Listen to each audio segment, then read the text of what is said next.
नमस्कार दोस्तों, मेरा नाम है अश्विनी ठाकुर और मैं हिमाचल का रहने वाला हूँ। जैसा कि आप सभी जानते हैं, इन दिनों लोकसभा के इलेक्शन चले हुए हैं और कुछ ही टाइम बाद हमारे हिमाचल प्रदेश में भी लोकसभा के इलेक्शन होने वाले हैं। तो दोस्तों, ये मैसेज मैं स्पेशली अपने देश की माताएँ, बहनें, अंकल, आंटी, भाई-बहन जितने भी वोट देने के लिए एलिजिबल है, उनके लिए रिकॉर्ड कर रहा हूँ। देखिए दोस्तों, हमारे संविधान ने हम लोगों को ये पावर दी होती है कि हम लोग अपने हिसाब से जिस मर्जी, जिस पार्टी, जिस पर्सन को चाहें, उसको पावर में ला सकते हैं। अर्थात कहने का मतलब ये है कि इस देश में अगर कोई सबसे बड़ा है, वो देश का आम नागरिक है। आम नागरिक अपने वोट से तय कर सकता है कि ये पर्सन है जिसे मैं मानता हूँ कि देश की बागडोर संभाल सकता है। तो दोस्तों, हम लोगों को यही वैल्यू समझनी पड़ेगी। जैसे कि आप जानते हैं सरदार भगत जी, जो सिर्फ 23 की एज में देश के लिए फांसी पे चढ़ गए। वो चाहते थे कि जब हमारा देश इंडिपेंडेंट हो, ठीक है, हमें फ्रीडम मिले अंग्रेजों से, हमारा देश एक ऐसा देश बने जहां पर गरीब तबके के जो लोग हैं, जहां पे पीजेंट जो हैं और जहां पे जितने भी लेबर्स हैं, ठीक है, वो देश के अदर लोगों के साथ कंधे से कंधा मिलाकर देश के विकास में सहायता करें। और शायद लगता है आज ये सब रिवर्स हो चुका है। अभी रिसेंटली वेल्थ इनइक्वालिटी रिपोर्ट के हिसाब से देश के सिर्फ टॉप के 10% लोगों के पास देश की 70% वेल्थ है। कहने का मतलब ये है कि देश का जो 70% पैसा है वो सिर्फ और सिर्फ देश की 10% पॉपुलेशन के पास है और 90% पॉपुलेशन के पास सिर्फ और सिर्फ देश का 30% पैसा है। मैं इस बात को मानने के लिए तैयार नहीं हूं कि ये नेचुरल है। गाइस, ये तब होता है जब हम एक इनकैपेबल और जो कैपेबल नहीं है ऐसे लोग को चुनते हैं वोट के थ्रू। ओके, और वही लोग आगे जाके करप्ट लोगों के साथ मिलके एक दूसरे का भला करके एक दूसरे को आगे ले जाते हैं। बहुत विकास करते हैं अपने एक दूसरे का, देश का विकास नहीं, देश के लोगों का विकास नहीं करते वो लोग सिर्फ इस इनइक्वालिटी और ये वेल्थ इनइक्वालिटी के गैप को और ज्यादा बढ़ाते हैं। और आज हमारे देश की वेल्थ इनइक्वालिटी का जो गैप है वो और ज्यादा बढ़ चुका है गाइस। तो पॉलिटिकल सिस्टम होता ही इसलिए है ताकि देश के जितने भी आम नागरिक हैं, देश के हर तबके के लोग का सोशली, इकोनॉमिकली एंड हर तरह से उसका विकास हो पाए। अगर मैं बात करूं आज हमारे हिमाचल प्रदेश की, ओके, हिमाचल प्रदेश में इंफ्रास्ट्रक्चर की बात, एजुकेशन इंफ्रास्ट्रक्चर की बात, सोशल इंफ्रास्ट्रक्चर की बात, हेल्थ इंफ्रास्ट्रक्चर की बात, तो दोस्तों कहीं न कहीं कमी रह रही है। जैसे कि हम लोग एक पहाड़ी टर्रेन से आते हैं, ठीक है? आप लोग देखते होंगे कि आज हिमाचल में कई ऐसे एरियाज़ हैं, बहुत एरिया के अराउंड 40% जहाँ पर आपको प्राइमरी हेल्थ सेंटर तक पहुँचने के लिए ही आपको 20-20, 30-30 किलोमीटर चलना पड़ता है। तो आप खुद सोच सकते हैं, जहाँ पे आपको प्राइमरी हेल्थ केयर सेंटर तक पहुँचने के लिए ही आपको उतना टाइम लगता है, इतना दूर है, एक्सेसिबल नहीं है नज़दीक। तो हम कैसे स्वस्थ रह पाएँगे? हमारे देश की माताएँ कैसे स्वस्थ रह पाएँगी? आज देखते होंगे कि हमारे देश में कई गाँव में, कई तबकों में ऐसी बीमारियाँ होती हैं जिनका गाँव के लोगों को पता नहीं होता है। व्हाई? ये रीज़न सिंपल इसलिए क्योंकि हेल्थ इंफ्रास्ट्रक्चर उतना स्ट्रॉन्ग नहीं है, एजुकेशनल इंफ्रास्ट्रक्चर उतना स्ट्रॉन्ग नहीं है। मेरे फादर खुद एक टीचर है, तो मैं बड़ी भली-भाँति जानता हूँ कि एजुकेशन जितना भी हमारा इंफ्रास्ट्रक्चर है वो कितना खराब है और कितनी इम्प्रूवमेंट की ज़रूरत है उसमें। बहुत कम पैसा आता है, ठीक है? वैकेंसीज़ हैं, ना अच्छे टॉयलेट्स हैं, ना अच्छा क्लासरूम है, इतनी सारी प्रॉब्लम्स गाइस। अगर आप लोगों को लगता है ये सिर्फ नेचुरल है, हम लोगों को इन प्रॉब्लम्स के साथ जीना पड़ेगा, तो आप गलत हैं। दोस्तों, तभी हम लोगों को संविधान ने ये पावर हमारे हाथ में दी है, ताकि हम लोग एक ऐसे इंसान को चुन पाएँ, जो इंसान हमारे देश के विकास में सहायता करे, हम लोगों के विकास की सहायता करे। अब मैं बात करना चाहूँगा हमारे देश और ख़ासकर हमारे हिमाचल प्रदेश में पॉलिटिकल पार्टीज़ की। ओके, मैं हिमाचल का निवासी होने के नाते जानता हूँ कि कैसी-कैसी प्रॉब्लम हमारे हिमाचल प्रदेश में है और पॉलिटिकल पार्टीज़ कैसे हमारे बेचारे इनोसेंट्स भोले लोगों को ट्रैप करके उनसे वोट लेते हैं। और हमारे हिमाचल प्रदेश की यही ख़ासियत है, हमारे हिमाचल प्रदेश में लोग इतने भोले हैं, इतने मीठे लोग हैं, इतने प्योर हार्टेड लोग हैं कि वो किसी की भी बातों में कई बार रॉन्गली बह जाते हैं वो। ठीक है, हमारे देश में जो ये और ख़ासकर हमारे हिमाचल प्रदेश में जो परिवारवाद है, कुछ लोग सिर्फ़ फ़ैमिली के दम पे ही, ठीक है, उन ना वो एफ़िशिएंट होते हैं, ना वो कैपेबल होते हैं उस तक पहुँचने के लिए। वो सिर्फ़ अपनी फ़ैमिली के बेस पे ही वहाँ पर पहुँचते हैं, ठीक है? और वो किसी का भला नहीं करते, वो सिर्फ़ अपना ही भला करते हैं और अपने कुछ 2-4 जो उनके साथ होते हैं, उनका भला करते हैं। तो दोस्तों संविधान का जो मूल मंत्र होता है, जो मूल मूल्य होता है, वो इन सब लोगों की वजह से, ऐसे ट्रेडिशंस की वजह से वो फेल हो जाता है। इसका कोई मतलब नहीं रह जाता, वो सिर्फ लिखे रह जाता किताबों में कि भाई वोट आपको, आप वोट देके अपने सरकार को चुन सकते हैं, आप उसको चुन सकते हैं जो आप पर रूल करेगा। अगर हम, let me tell you guys how these political parties trap our innocent peoples in Himachal Pradesh. और मैं चाहता हूँ लिटरेसी रेस में, मैं, जैसे कि आप देखते होंगे लिटरेसी इंडेक्स, और उसमें हमारा हिमाचल प्रदेश हाईएस्ट में, एमंग जो हाईएस्ट जो स्टेट्स हैं, हमारा लिटरेसी रेट हाईएस्ट में से आता है। हाईएस्ट नहीं, बट हम फिर भी टॉप में से आते हैं, ठीक है। तो गाइस आप देख सकते हैं हिमाचल प्रदेश में लिटरेसी रेट होने के बावजूद भी हम लोग क्यों ऐसे लोगों को चुन रहे हैं, जो सिर्फ परिवारवाद और जो विजन लेस पीपल हैं, वही लोग क्यों इलेक्शन कॉन्टेस्ट कर रहे हैं। वाई द कम जो एलिजिबल है और जिस बंदे के अंदर पोटेंशियल है वो क्यों नहीं इलेक्ट हो रहा। तो guys let me tell you, जैसे कि आप लोग देखते होंगे कि जब इलेक्शन नज़दीक आने वाले होते हैं, तो जितनी भी ये पॉलिटिकल पार्टीज़ होती है, ये आप लोगों को फ्रीबीज़ का बहाना दे देंगी। ये बोल देंगे कि आप हम लोगों को आपको 1500 रुपए महीने दे देंगे। मैं किसी भी पॉलिटिकल पार्टी को टारगेट नहीं कर रहा हूँ गाइस। मैं कोई कट्टरपंथी नहीं हूँ। मैं सिर्फ देश के लिए कट्टरपंथी रखता हूँ, मैं अपने देश भारत के लिए। ओके, और मैं अपने देश के विकास के लिए वोट देता हूँ हमेशा। और मैं आप सबसे चाहता हूँ, let me tell you guys, वो लोग आपको फ्री बेस का शिकार देंगे। जैसे कि आपको बोलेंगे कि हम लोग इतना पैसा अपनी माताएं और बहनों के खाते में डाल देंगे, ठीक है। और आप हमारे, जैसे कि मैं बता रहा, हमारे देश के लोग बहुत भोले हैं, खासकर हिमाचल प्रदेश के लोग। वो बहुत भोले, ऐसा नहीं कह रहा हूँ कि वो एजुकेटेड नहीं हो, बहुत भोले हैं, they are very pure hearted. So उन लोगों को लगता है फ्री बीज के शिकार में हमारी कई माताएं बहनें इसका शिकार बन जाती है, ठीक है। उनको लगता है कि हाँ ये पॉलिटिकल पार्टी, तो हमें इसको वोट देना चाहिए। मैं अपनी माताएं बहनें, जितने भी मेरे भाई बहन हैं, उनसे कहना चाहता हूँ, ये जो फ्रीबीज का पैसा होता है, जैसे कि आपको फ्री मुफ्त में है कुछ, ये पैसा वो अपनी जेब से नहीं देते। ये पैसा वो हमारे से ही वसूल करते हैं। जो पैसा देश की एजुकेशन में लगना था, जो पैसा देश के हेल्थ इंफ्रास्ट्रक्चर में लगना था, वही पैसा वो हम लोगों को मुफ्त में देते हैं। हमको थोड़े टाइम के लिए अच्छा लगता है कि ठीक है, हाँ बढ़िया पैसे मिल गए हम लोगों को, पर दोस्तों हमारे बच्चे जो है, हमारे एजुकेशन सिस्टम में जो है, हमारा हेल्थ इंफ्रास्ट्रक्चर जो है, उसमें विकास नहीं हो पाएगा। और अगर हम लोगों ने इस टाइम डिले कर दिया दोस्तों, अगर हम लोग सिर्फ इस बार भी इसी ट्रैप में फंस गए कि हाँ वो लोग फ्री दे रहे हैं या ये कर रहे हैं, उनसे पूछिए आप, जब वो आते हैं कि आप हमारे एजुकेशन सिस्टम के लिए क्या करेंगे, क्या करेंगे आप मेरे बच्चे के लिए। आप देखिए आज हमारे हिमाचल प्रदेश में अनएम्प्लॉयमेंट का रेट 3.3 से लेकर 4.4% तक बढ़ गया है in this year. Himachal Pradesh की बात कर रहा हूं मैं। आपको सीरियसली लगता है? देखिए दोस्तों, हमारा जो ये गवर्नेंस सिस्टम है डिमांड ड्रिवन है। जैसा देश के लोग चाहेंगे देश में वैसा ही होगा। देश में वो नहीं होगा जो पॉलिटिशियन चाहेंगे, देश में वो होगा जो देश के लोग चाहेंगे। तो कहीं ना कहीं हम लोगों को ये भी समझना पड़ेगा कि ये गलती हम लोगों की है। हम लोग इस, ये जो ऐसे करप्ट पॉलिटिशियंस होते हैं, इनके ट्रैप में आ जाते हैं और हम लोगों को लगता है ये हमारा उद्धार करेंगे तो हम लोग इनको वोट देते हैं। नो दोस्तों, बहुत हो गया, इट्स इनफ।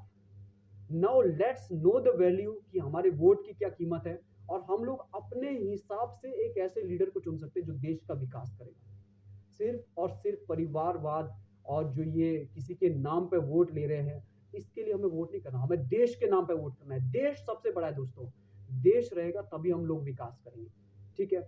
और दूसरी बात आप देखते होंगे करप्ट प्रैक्टिसेस, क्या ये क्या होता है, हमारे उधर बहुत प्रैक्टिस होती होगी और चलती भी है, देश में भी चलती है। कोई मसल और मनी के पावर पर वोट लेते हैं, कहने का मतलब है किसी को मनी बांट दिया, किसी को कोई करप्ट प्रैक्टिसेस के थ्रू अपने वोट ग्रैब कर दिए। तो दोस्तों हमें इस सब से बचना है। तो कहने का मतलब यहाँ पर ये है कि अपने वोट की वैल्यू जानो कि नहीं मेरे वोट में पावर है। अगर आप किसी भी पॉलिटिकल पार्टी और कोई भी पॉलिटिशियंस आप उसकी करप्ट प्रैक्टिस से, लाइक लिकर बांट रहा है, वो पैसे बांट रहा है, इन सब प्रैक्टिस से, ठीक है, वोट दे रहे हो ना, तो दोस्तों आप अपने साथ ही धोखा कर रहे हो। किसी का कुछ नहीं जाने वाला, उनका कुछ नहीं जाने वाला, उनको तो बढ़िया हो रहा है। और आपका जाने वाला, देश के आम नागरिक का जाने वाला, हम लोगों का जाने वाला, बिकॉज हमारा एजुकेशन सिस्टम इंप्रूव नहीं होगा। हम लोगों को वोट देना है देश की और उस बंदे की काबिलियत पे कि वो बंदा क्या कर सकता है, ठीक है। अब बात करते हैं कि एक देश में और एक किसी भी डेमोक्रेटिक सिस्टम में एक स्ट्रॉन्ग और पोटेंशियल फुल लीडर का क्या रोल होगा, क्या क्यों चाहिए हम लोगों को। देखिए दोस्तों, आज जो हमारा देश है वो साल पर साल बदल रहा है। अगर आप देखेंगे कि आर्टिफिशियल इंटेलिजेंस, आज आर्टिफिशियल इंटेलिजेंस इतना आगे बढ़ चुका है, शायद ही हमारे गाँव के लोगों को पता होगा। हिमाचल की बात कर रहा हूँ मैं। आज आने वाले कुछ टाइम में तो गवर्नमेंट जॉब की कोई वैल्यू नहीं। हाँ, ये एक इश्यू मैं और उठाना चाहूँगा कि हमारे देश के और हमारे हिमाचल के लोगों को लगता है कि गवर्नमेंट जॉब ही एक सिनेरियो है। ये कुछ नहीं है दोस्तों। देश और हमारे हिमाचल का विकास तभी होगा जब हम लोग सेल्फ एम्प्लॉयमेंट पे ध्यान देंगे और ये जानेंगे कि देश की जो टेक्नोलॉजी है वो कितनी आगे बढ़ रही है। देश दुनिया में क्या हो रहा है, आर्टिफिशियल इंटेलिजेंस कितना आगे बढ़ रहा है। Why visionary leader is important guys, visionary leader is important क्योंकि वही, अगर विजनरी लीडर को देश और दुनिया के बारे में पता होगा कि दुनिया कहाँ पर है, देश कहाँ पर है, और उसे पता होगा कि मुझे अपने देश और अपने लोगों को इस लेवल तक उठाना है। अब फिनलैंड, यूएसए, चाइना और जितनी भी ये डेवलप्ड एडवांस्ड कंट्री, इनका एजुकेशन सिस्टम उठा के देखिए, इनका हेल्थ इंफ्रास्ट्रक्चर उठा के देखिए, आप पाएंगे दोस्तों कि वो वही लीडर को चुनते हैं जो देश का विकास कर सके। वो ऐसे शख्स को चुनते हैं जो देश का विकास कर सके, ठीक है। तो हमें भी ऐसे ही लीडर को चुनना है। परिवारवाद और ये जो किसी के नाम पे उठते हैं और वोट लेते हैं, इनको वोट नहीं करना। हम लोगों को अपने लिए वोट करना है, अपने देश के लिए वोट करना है, अपनी एजुकेशन सिस्टम के लिए वोट करना है। तो मैं मानूंगा कि आप लोग इस time guys, because artificial intelligence is moving with a fast rate, और अगर हमें हम लोगों ने इस टाइम डिले कर दिया ना, इस टाइम हम लोगों ने सोच लिया ना कि चलो यार हम लोग इस पार्टी को बचपन से वोट दे रहे हैं, ठीक है, बहुत पहले से तो इसी पार्टी को वोट दे, नो, इस बार हमें ऐसे पर्सन को वोट देना है जो देश के लिए विकास करे, जो देश के लिए, जो विजनरी हो। ये ना हो कि भाई मैं आप लोगों को 1500 रुपए फ्री में दूंगा तो आप मुझे वोट दे दो, ठीक है, नो। हम लोगों को इस बार उसे वोट देना है जो बताएगा हम लोगों की मैं देश के एजुकेशन सिस्टम के लिए क्या कर रहा हूँ, देश में यूथ के स्किल डेवलपमेंट के लिए क्या कर रहा हूँ, ओके, मैं देश में इंफ्रास्ट्रक्चर के लिए क्या कर रहा हूँ, ओके, मैं देश के किसानों के लिए क्या कर रहा हूँ। मैं आज देखिए हमारे गांव में बहुत सारे लोग हैं और टेक्नोलॉजी इतनी आगे बढ़ चुकी है।